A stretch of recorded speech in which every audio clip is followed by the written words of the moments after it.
Magus. By Novel 2025. 1. Supreme Magus. Chapter 663 Battle of Wits Part 1. It had been a long time since Professor Yandra had felt so alive. Her situation was dire, but her rejuvenated body had yet to feel the fatigue from the fight. Once we get out of here, I need to have my husband rejuvenated too and thank Lith properly. A couple of artifacts should suffice, she thought while unleashing her Tier 5 spell, Burial Grounds. It allowed her to seize control of the ground around them while imbuing it with darkness magic at the same time. Golems were darkness bane since it dealt them little to no damage, but in a battle of wills, even a small chip could make the difference between victory and defeat. Countless black tendrils erupted from the ground, restricting the injured golem while trying to rip it apart limb from limb, to expose its power core. Yet the construct was capable of using earth magic just as well as Yandra.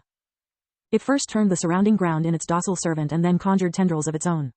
The golem's natural affinity with the earth element allowed it to stop Yandra's spell and to strike at the defensive arrays with enough power to almost made them crumble. Yandra knew that no human could compete with a golem's willpower and strength, at least not in the short run. Constructs were single-minded creatures that followed their orders to the letter without hesitation. Their power cores provided them with plenty of mana and their bodies were built to handle the burden that such power implied. Unlike humans, they were unrelenting and devoid of fear. It was their strength but also their weakness. Thanks for the idea, kid, Yandra said as she stopped her spell from defending the barrier and focused solely on the golem. Let's see which one lasts longer, my array or your core. Darkness magic couldn't harm the construct, but it could wear down the mana that the golem used to sustain its spell in existence. The two colliding spells were similar, but unlike her opponent, Yandra could blend together different elements.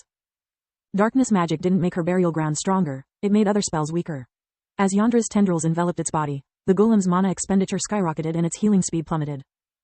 It took it only a split second to conjure even more tendrils and get rid of that disturbance.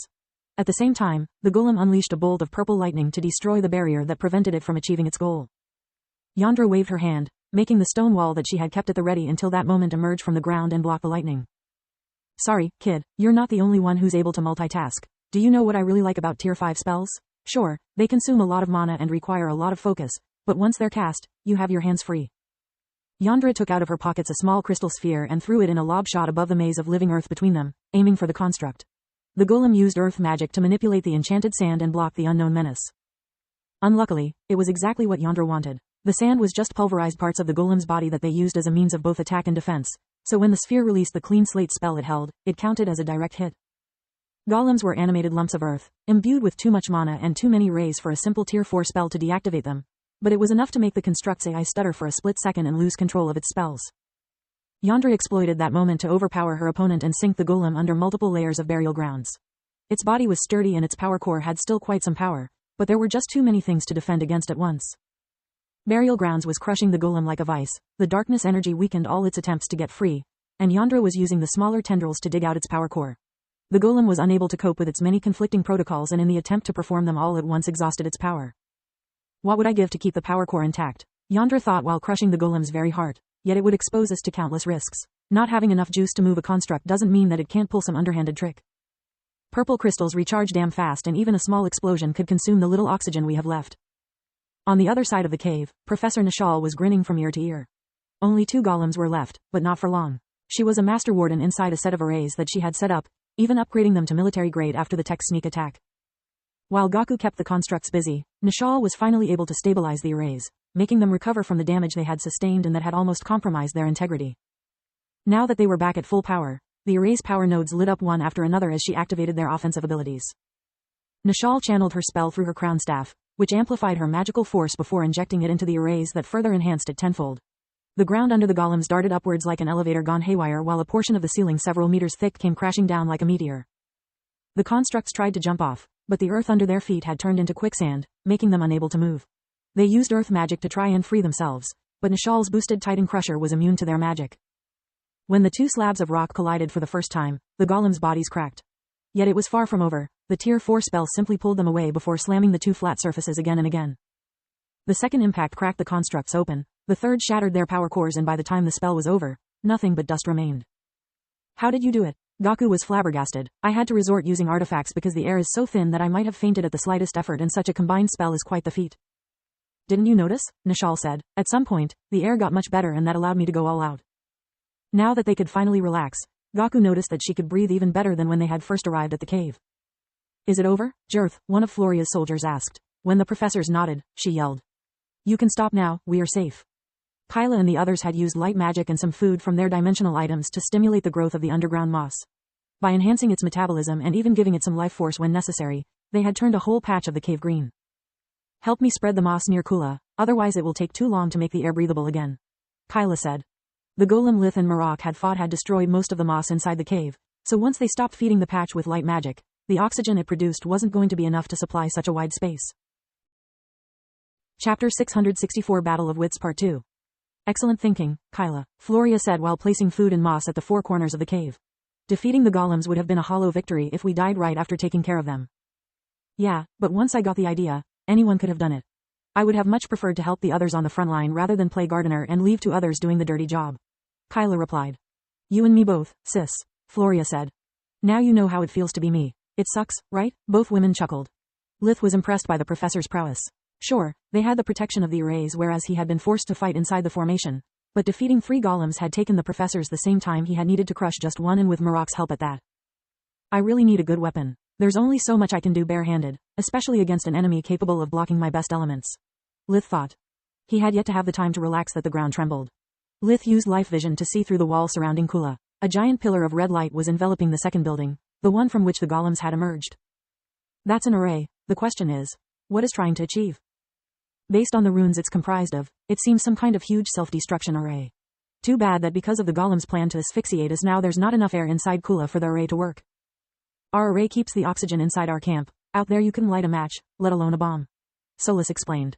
After a few failed attempts, the pillar turned from red to a mix of orange and black. Since it couldn't explode, the array made the building implode under its own weight by using earth magic. Then, it conjured a focused mass of darkness magic that fed upon everything the armory contained until nothing but dust and debris were left. No one had told him what the building contained, otherwise Lith would have probably started cursing on the top of his lungs. He was in dire need of a new weapon and all the marvels the ODI had left behind were now lost forever. The sound of the collapsing building alerted the camp, but no one was willing to go outside after such a heated fight. Lith kept staring at Kula even after the ground stopped trembling. The destruction of the golems had triggered some kind of safeguard that was now flooding all the buildings with the world energy that the magic crystal cables extracted from the underground mana geyser. Lith could see them through the wall thanks to life vision. What could they possibly need all that energy for? Lith pondered. The world energy is simply flowing through the buildings, without any apparent effect. No new array has been activated nor the mana is accumulating in specific points to power up weapons or new constructs. Do you have any idea, Solus? None, but we already know that inactive arrays are invisible even to my mana sense. We need to get close and cast the array detecting spell to make sure that the coast is really clear from danger. She replied. The ODI were indeed arrogant, but they spared no expense on security. There must be something worth protecting. Maybe even the secret of body swapping you were looking for. Lith couldn't tell if Solus was more excited or worried at the idea of getting closer to an answer to his reincarnation problem and maybe even her lack of a human body, so he asked her what the problem was. I really hope this gets us somewhere, but at the same time, I'm very scared.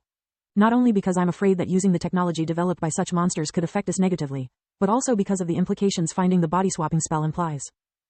The techs are alive, so nothing prevented one of the surviving members of the ODI to hide down here and use their bodies to prolong their lives while researching a way to once again become the dominant species or waiting for young, powerful mages to be delivered at their door. Like the members of our expedition, what if this is all a test, and not one of those ridiculous tests to search for a worthy heir, that the bards sing about, but more like a test to find a body worth possessing? Solus's words sounded dangerously similar to the worries Lith had hidden for many days. According to Marok's story, when he first reached the ruins with a group of miners and crystal smiths, they had been attacked multiple times by different types of creatures. The expedition, instead, had been attacked only once on the day of its arrival. It made sense, in a twisted way, since Marok's first group consisted of weak individuals, whereas the current one had wiped out the waves of techs in a matter of seconds, hence, passing the test. Viewed in this way, maybe the ODI weren't so stupid after all. The techs could be considered the admission exam, the array on the front gate was just a test of intelligence, and so on. Lith thought. It would also explain why the golems had no weak point. They were the first real safety measure we have encountered, and maybe by defeating them we have proven our worth. Solus said. Lith stood there for a while, hoping that with time the flow of world energy would stop and Kula would go back being dormant, but even after several minutes, the situation was unchanged. He tried going outside the barrier, but the oxygen coming from the tunnels wasn't enough, making Kula uninhabitable. The professors were resting to regain their mana, studying the golem's remains while assistants and soldiers continued planting new moss patches. It might take a few days to get some fresh air, we might as well get comfortable and catch up a little. Floria noticed his worried look and tried to cheer him up. By the time Lith was done explaining to her his new theory about Kula's real nature and the changes that had occurred to the city after the destruction of the second building, she was the one needing to be cheered up. By the gods, if you are right, Then we need to get out of here as soon as possible. I'll have the professors reinforce the arrays again while the cave gets filled with oxygen. Floria said. Excellent idea. In the meantime, I think I'll go examine the tunnels. With Kula open, there was no time for playing adventurer, but now I have a reasonable explanation to explore them. If I find traces of creatures living in the vicinity of Kula, then all my theory is just my paranoia going wild again. If I discover hidden passages or more signs leading here, instead, it will mean that our trouble has just begun. Lith would have really liked to sneak out of the camp to check if Solis could assume her tower form inside Kula. It would give him an immediate escape route in case things went badly or an access point in case he ever decided to return.